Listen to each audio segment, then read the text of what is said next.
My question Wala is pa to the kayong order. actors. Wala The pa kayong story seems to be simple Mahirap at unang tingin, but I'm sure there are complexities, Hindi makapunta sa lahat. especially in handling LDR. What are your favorite Kaya hindi makapunta. messages or things about that complexity that are in this movie? Expectation versus reality. Yes, tama ka doon na sa teaser parang akala mo sobrang light lang and everything. Pero yung storya na to actually sobrang lalim kasi parang tinatackle niya din yung ambition ng dalawang tao. So, paano yun? Kasi syempre iba-iba eh. Paano mag-meet halfway? Or like, paano when it comes to communication? At paano klaseng communication ba yung gusto mo? Na kahit ba magka-same bahay na kayo, I mean talaga ba, communication ba yun? Pwede ba yun? Or minsan nga pag nasa isang bahay kayo, mas feeling nyo, mas distant kayo sa isa't isa. So, ang daming tinatackle. So yeah, so I'm very proud of this project. Ikaw. I mean, you really said it. It hit me when you said when you're in the same house and then you feel like you guys are more far from each other. And sometimes that happens, and it's so true, and it's so real. I think this movie really is, out of all the projects I've ever done, it's the most realistic one. It probably is one of the ones that really hurt the most, and I think that's why people should watch it, because when people watch movies, they are looking for something that they can relate to, and this is definitely one of those stories where they're just gonna be either feeling like they already experienced it or they're about to, because it really just is part of living in and life, you know. Yeah. California Cable, same bed, the 10,000 likes. Yeah. Thank you so much, Sir Joe. Maraming salamat po. Now we proceed to our next question po na magbibigay. Please welcome Sir Mark Magadia from Magandaba Movie. Hello. Hello guys. So yan, question ko. Yung kay Direk muna. Kasi di ba, parang we've been talking about the distance part ganun. Pero I'm more interested kasi dun sa culture that we will be having here yung QC tsaka Alabang. So ano to, madidiscuss ba dito yung pagkakaiba ng kultura ng mga taga-QC tsaka taga-Alabang? Ano yung mga research na ginawa nyo dito? Well, makikita natin kung ano talaga ang gitna, no? Saan ba talaga ang gitna ng Makati at Alabang also. And you know, these characters, they're both so different. Kita natin yung development ng characters nila, kung ano pa talaga ang goals nila in life and how they would get there, what happens if they get there and the other one doesn't. So makikita natin yung challenges nila, and bilang taga-Alabang, taga-QC, I guess the culture depende rin sa tao eh. I mean, sila taga-north naman talaga sila. Ako taga-south. Parang we have like midway, parang we understand each other, but you know, I wouldn't say we're different. I guess we would say that, you know, iba lang talagang lifestyle, iba rin ang pagpunta namin sa isang lugar, pagkukommute namin. So, I guess, lahat naman kami tao, and lahat ng tao makaka-relate sa, you know, each character dito sa pelikula. Pero may ipapakita yun direct dun sa mismo. Yes, makita natin yung journey nila, yung mga ano nila, yung mga conversations nila, how they view life, love, and how they view commuting yung nila. So, makikita rin natin yung sa mga eksena. Okay, thank you direct. Sa artist naman, kasi ano yung similarities at dissimilarities ng mga characters that you are playing here in real life? Ano yung parang pagkakaiba niyo or Ako, sabi ko nga kay Direk nung nabasa ko yung script, parang siguro 99% nung character ko parang ako na rin at the same time. Kasi, ano ba, may goal-oriented kasi siya, you know, alam niya kung saan papunta yung buhay niya. Although may times na mahihirapan siya kasi sa means, paano makakamit yun. Pero ano siya, fighter siya. She's also a breadwinner. Hindi, alam mo yun, ini-imagine niya na hindi dapat priority ang love. Dapat ang priority is career. Usually yun dapat talaga. Pero pag nagmahal na siya, parang all out talaga. So as much as sinasabi niya sa sarili niya na hindi, dapat career, binibigyan niya lahat pa rin. And so, yun din yung hinihingi niyang effort para dun sa kapartner niya naman. So, parang same din naman. Siguro ang difference ang namin, pinakamalaking difference is, siguro si Aika hindi siya masyadong loose. Ako sobrang easygoing or like outgoing. Alam mo yun, parang kung saan ako dali ng hangin. Si Aika hindi. Dapat talagang straight lang siya. So, ayun. I think actually I'm the quite opposite because I'm like really kind of like stiff, siguro if you want to call it that, in real life. Where dun naman sa pelikula, I'm really just the opposite, where I'm overflowing with emotions, and I'm just like go with the flow, and it's pretty weird. It was hard actually a little bit for me. Yeah, and I think I'm close to Tino pagdating sa dun sa mga bagay na he invests in. So like when the time na he invested into this relationship, he was like all in, and nothing mattered anymore. And I think I'm similar with that. Like to me in my life, dun sa buhay ko, like career is a priority, but it's not the main priority. To me, life is my priority, which comes with everything, people I meet, people I love, people I hang out with, experiences. Work is just one of them. It's not the first thing, But yeah. Okay, hello, and kasi minsan nagiging shaky yung biyahe ng isang relationship.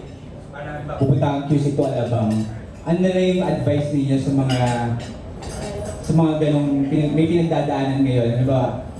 Boyfriend, girlfriend, medyo shaky yung relationship nila. What would you advise to them? Kung pabiyahin sila mula Alabang tong QC. Yun na lang. Thank you. If you feel like it's not working from the very beginning, flag it already because it will only get bigger. You have to acknowledge that there's something wrong. So I think that's my advice. Acknowledge that there is something wrong so you can fix it right away. Thank you. Thank you so much, Sir Mark Magadia. Before anything else, we are requesting everyone to please pwesto na po tayo. Kindly settle down because we have other people at the back para makita din po nila yung ating mga cast and director. No? Maraming salamat po. Thank you so much. And now we proceed to our next batch of questions. So let me call on JP Arquan from Freebie Manila. Hi, sir. Hello po, wait lang. Challenge ito.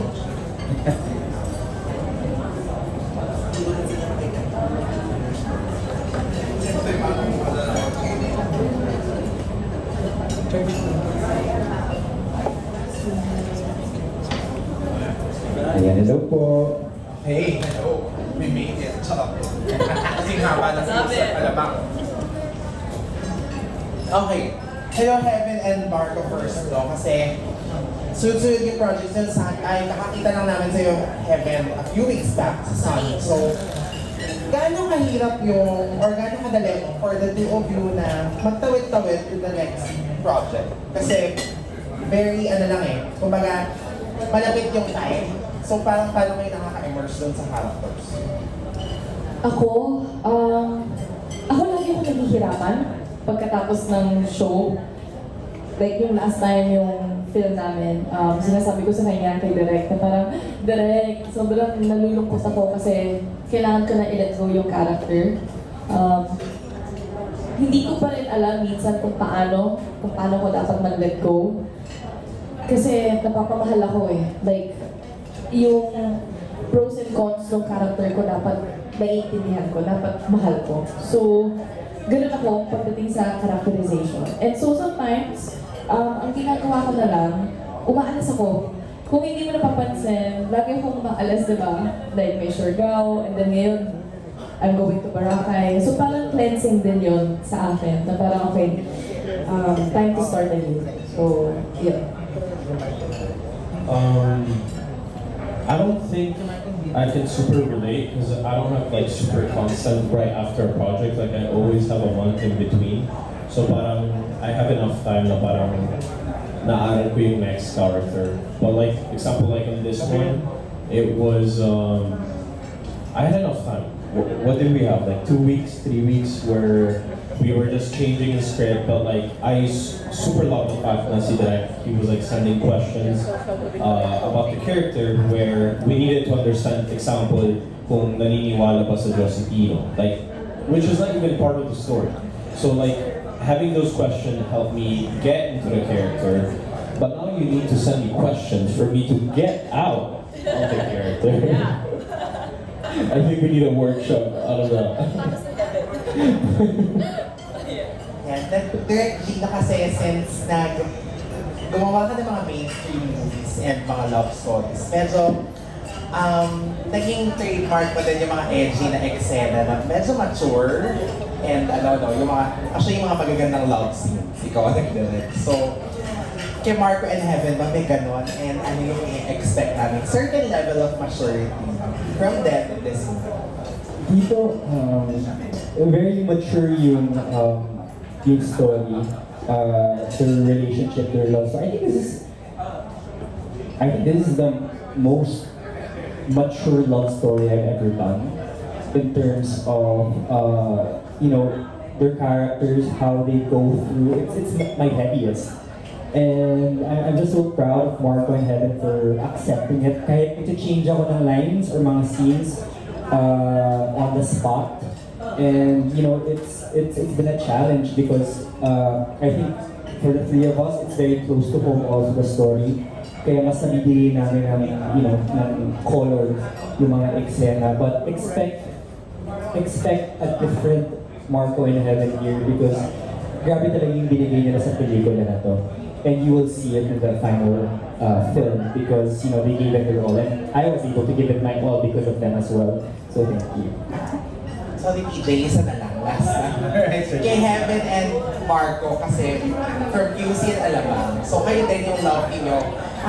In a span of a year, ang haba na rin naman ang naging journey nila. So, ang question is, nasaan kayo ngayong place sa inyong dalawa, sa relationship nyo, and bakit yun yung nasa? Baka nasa Makati na ba? Nasa Mandaluyong? Charot. Hindi ko na siya tigas na tayo. No. We're halfway na. Halfway papuntang live-in. No, I'm kidding. It's a joke. No, working with Heaven is just this sweet hate relationship we have, and I just love it because sometimes it can be hard. Like we're like best of friends, and sometimes you feel like you're falling in love, and sometimes you feel like you're hating this person, just because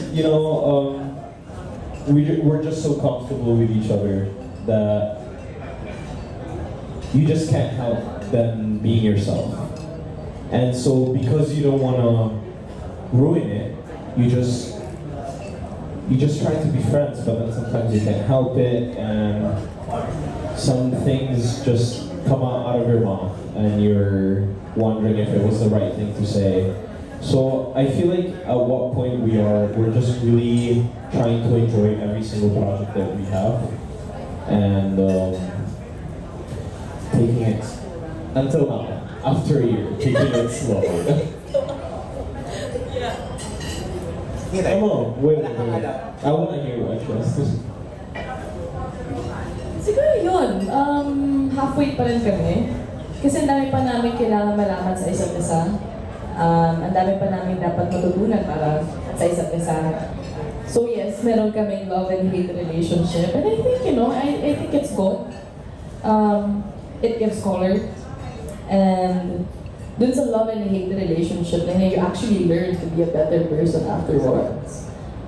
Natututo kang maging humble or like mawala yung pride, mga ganong bagay. Mga little things like that. It actually builds, you know, the future.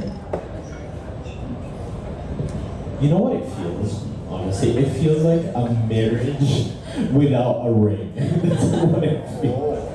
Wow. It's like, Ibig sabihin nun. it's like, what's your deal today? Yung mga away kasi No, but you know what? Noticing this, nakikita ko to sa set behind the screen, on the screen, and ako for me, sobrang interested ako kasi, you know, they really help each other.